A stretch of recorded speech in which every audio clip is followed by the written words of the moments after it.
আমার কাছে প্রচুর কমেন্ট আসে যে আমরা গাছে অনুখাদ্য বা আমরা গাছে ভিটামিন কখন স্প্রে করব। বা আমরা যখন তখন ভিটামিন বা অনুখাদ্য স্প্রে করতে গিয়ে অনেক গাছ নষ্ট হয়ে গেছে। তো এইরকম কমেন্ট অনেক সময়ই আসে। তো অনেকেই বলে যে এটা কি স্প্রে করা গাছে ঠিক না, এই সমস্ত ব্যাপারগুলো নিয়ে অনেকের অনেক কথা হয়। তো সেই সমস্ত বিষয় নিয়ে আজকে মনে করলাম যে একটা ভিডিও করা উচিত। এবং এই সমস্ত প্রচুর বাগানি রয়েছে যারা কম বেশি, অনেকে হচ্ছে হয়তো আম গাছে মুকুল এসছে, ভুল সময় প্রয়োগ করে মুকুলগুলোকে নষ্ট করে ফেলছে। এরকম প্রচুর সমস্যা তৈরি হয়। তো তার জন্য আজকের এই ভিডিওটি। তো অনুখাদ্য বা ভিটামিন কখন আপনার গাছে প্রয়োগ করবেন এবং তার কি পরিমাণ প্রয়োগ করবেন তার সমস্ত কিছু নিয়ে আজকের বিস্তারিত আলোচনা। তো চলুন ভিডিওটি শুরু করা যাক।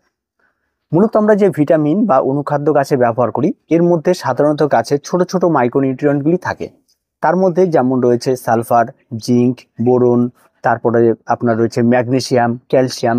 এই সমস্ত ছোট্ট ছোট্ট যে উপাদানগুলি রয়েছে প্রত্যেকটা উপাদান গাছ বেড়ে ওঠার জন্য, গাছে ফুল ফল ধারণের জন্য এবং গাছের গ্রোথের জন্য সমস্ত কিছুর জন্য কিন্তু এই ছোট্ট ছোট্ট উপাদানগুলি বিশেষ প্রয়োজন রয়েছে।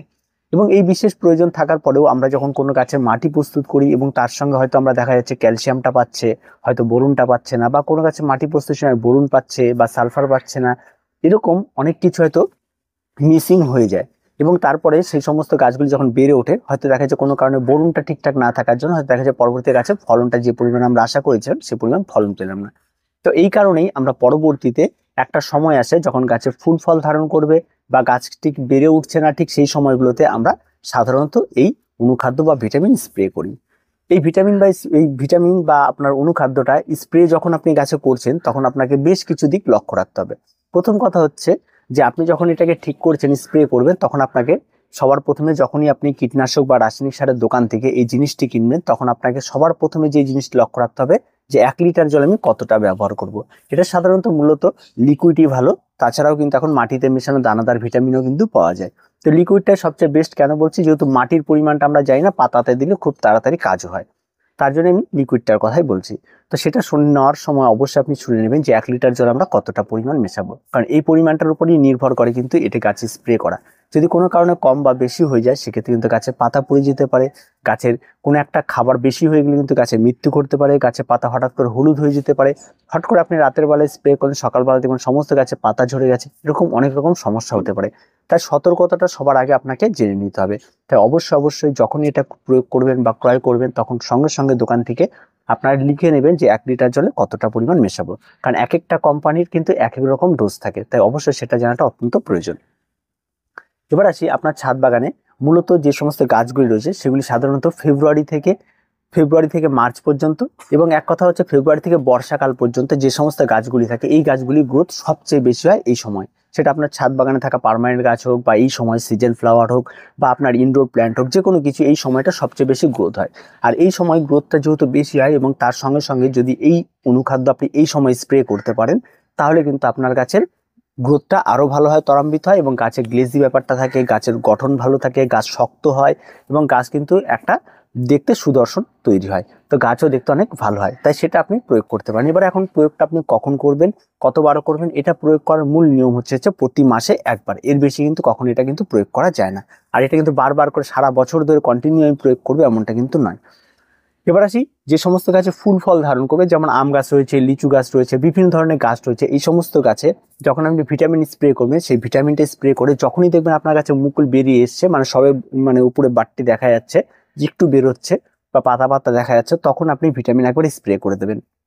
ভিটামিন স্প্রে করে দেওয়ার পরে বেশ কিছুদিন পর যখন গাছে ফুল ধারণ করবে, ঠিক আছে, তখন আরেকবার আপনি কিন্তু ভিটামিনটা স্প্রে করতে পারেন। যখন দেখবেন মুকুলটি বা ফুলগুলি ফেটে গেছে যে কোনো গাছের, সেটা আর সবজি গাছ হতে পারে, লাউ গাছ হতে পারে বা যে কোনো কিছু, মানে ফুলটি যখন ফুটে গেছে তখন আরেকবার কিন্তু আপনাকে স্প্রে করতে হবে। এটা হচ্ছে আপনার স্প্রে করা। আর মূলত সিজন ফ্লাওয়ার যেগুলি রয়েছে সেগুলিতে স্প্রে না করলেও চলে, তেমন খুব একটা বেশি এই সমস্ত ভিটামিনের সেখানে প্রয়োজন পড়ে না। তা আপনারা ইনডোর প্ল্যান্টে স্প্রে করতে পারেন, ইনডোর প্ল্যান্টেও ঠিক তাই, যখনই দেখবেন গাছগুলি বাড়ছে সেই সময় আপনারা স্প্রে করতে পারেন। আরেকটি বিষয় রয়েছে সেটা হচ্ছে এই সমস্ত ভিটামিন যখন আপনি স্প্রে করবেন তার আগের দিন, মানে হয়তো আপনি আজকে স্প্রে করবেন তার আগের দিন যদি আপনি গাছকে জল স্প্রে করে পরিষ্কার করে নিলেন, পরের দিন গিয়ে আপনি এটা স্প্রে করলেন, তাহলে খুব ভালো কাজ হয়। নাহলে দেখা যায় কি অনেক সময় গাছের পাতাতে প্রচুর পরিমাণে ধুলোবালি জমে থাকে এবং তার মধ্যে যখন আমরা এটাকে স্প্রে করি সেই ধুলোবালি কিন্তু অনেকটা সময় এ থেকে ধুয়ে এটা সম্পূর্ণভাবে পড়ে যায় এবং পরবর্তীতে পাতায় এটা পৌঁছায় না। সেক্ষেত্রে হয়তো যে পরিমাণ সেটা পাতায় পৌঁছানোর কথা সেই পরিমাণ পাতায় পৌঁছায় না, ফলে কিন্তু ডোজটা অনেকটা কমে যায়, ফলে গাছে কিন্তু যে পরিমাণ ফলন দেওয়ার কথা সেটা কিন্তু অনেকটাই কমে যায়। শাকসবজি থেকে যে কোনো গাছে আপনারা ভিটামিন ব্যবহার করতে পারেন, অনায়াসে এটা খুব সহজ একটা বিষয় এবং আপনারা প্রত্যেকে ব্যবহার করতে পারবেন। আপনি যখনই আপনার কাছে ভিটামিন বা এই অনুখাদ্য স্প্রে করবেন, সবসময় খেয়াল রাখবেন সেটা স্প্রে সময়টা যেন সূর্য ওঠার আগে এবং সূর্য ডোবার পরে হয়।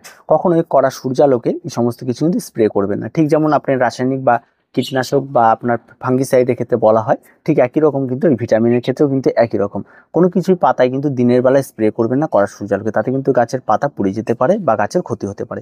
যেটা কিন্তু অবশ্যই আপনার এই সতর্কতাটা কিন্তু অবশ্যই মেনে চলতে হবে। যখনই গাছে আপনি এই ভিটামিন বা কোনো কিছু স্প্রে করবেন, স্প্রেয়ারকে খুব ভালো করে জল দিয়ে ধুয়ে নেবেন। তাছাড়া কিন্তু অন্যথায় কিন্তু বারবার অকারণে যদি আপনি স্প্রে করতে চান তাহলে কিন্তু গাছের আবারও ক্ষতি হতে পারে। তাই এই বিষয়গুলিকে মাথায় রেখে আপনাকে কিন্তু সমস্ত কিছু স্প্রেগুলি চালিয়ে যেতে হবে। আর তাছাড়া তেমন এর কিন্তু প্রচুর সতর্কতা তেমন কোনো কিছু তেমন নেই। আর এটা চাইলেই আপনারা ব্যবহার করতে পারেন, কম বেশি বর্তমানে প্রচুর বাজারে পাওয়া যায়, আপনারা এটা কিন্তু করতে পারেন। আর তেমন কোনো সতর্কতা বা কিছু নেই, এটা গাছে ব্যবহার করলে গাছে গিয়ে মানে বিশাল কিছু পরিবর্তন সেরকমও কিছু নেই। মূলত এটার যে ব্যবহার রয়েছে, হালকা পাতলা ব্যবহার করলে গাছের অনেকটা উপকারে আসে এবং গাছ অনেকটা, বিশেষ করে এগুলি ফল গাছে ব্যবহার করা হয়ে থাকে এবং সবজি বাগানে ব্যবহার করা হয়ে থাকে। আর সাধারণত মূলত আমাদের ইনডোর বা আউটডোর যে সমস্ত প্ল্যান্টগুলি রয়েছে তাতে খুব কম পরিমাণ ব্যবহার করা হয়। যদি প্রয়োজন পড়ে আপনি ব্যবহার করতে পারেন, তাতে খুব একটা বেশি আহামরি কোনো ক্ষতি হয় না। তো এই ছিল হচ্ছে ভিটামিন বা অনুখাদ্যের বিষয়টা।